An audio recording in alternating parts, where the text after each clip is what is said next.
নমস্কার বন্ধুরা, সবাই কেমন আছো? আশা করি ভালোই আছো। আজকে আমি একটা নতুন জিনিস ট্রাই করছি, তাই রেসিপিটা শেয়ার করতে পারছি না।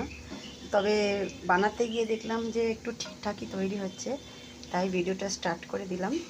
তো এই রেসিপিটা আমি অবশ্যই পরে একদিন আবার যখন বানাবো তখন তোমাদের সকলের সাথে শেয়ার করব। তো এটা আমি এখন একটা বানাচ্ছি। অ্যাকচুয়ালি আজকে এটা ডিনারেই বানাচ্ছি, কিন্তু এটা বেশিরভাগ সময় নাস্তাতে ইউজ করা হয়।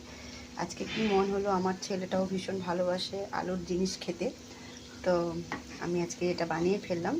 তোমরা দেখে বুঝতে পারছো কি এটা কী নাম দেওয়া যায়, তোমরা অবশ্যই কমেন্টের মাধ্যমে জানিও।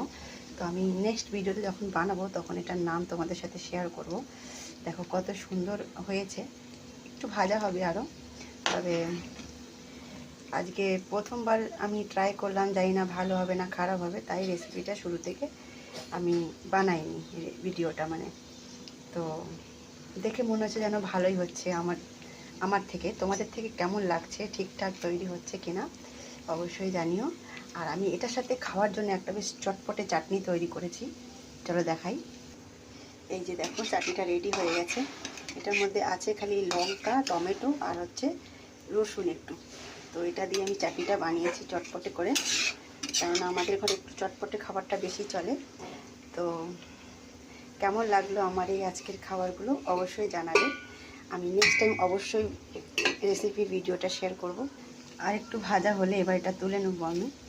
বেশ দেখতে তো সুন্দর লাগছে, জানি না খেতে কেমন লাগবে। দেখতে যখন সুন্দর লাগছে অবশ্যই খেতেও ভালো লাগবে। তো নামটা কি দিতে পারি সেটা অবশ্যই এই ভিডিওর কমেন্টে জানাবে। আর যারা ফেসবুক চ্যানেল থেকে দেখছে তারা একটু ফলো করে দেবে, আর যারা ইউটিউব চ্যানেল থেকে দেখছে তারা সাবস্ক্রাইব করে বেল আইকনটা অবশ্যই ক্লিক করে দেবে। ধন্যবাদ সবাইকে, টাটা, বাই বাই।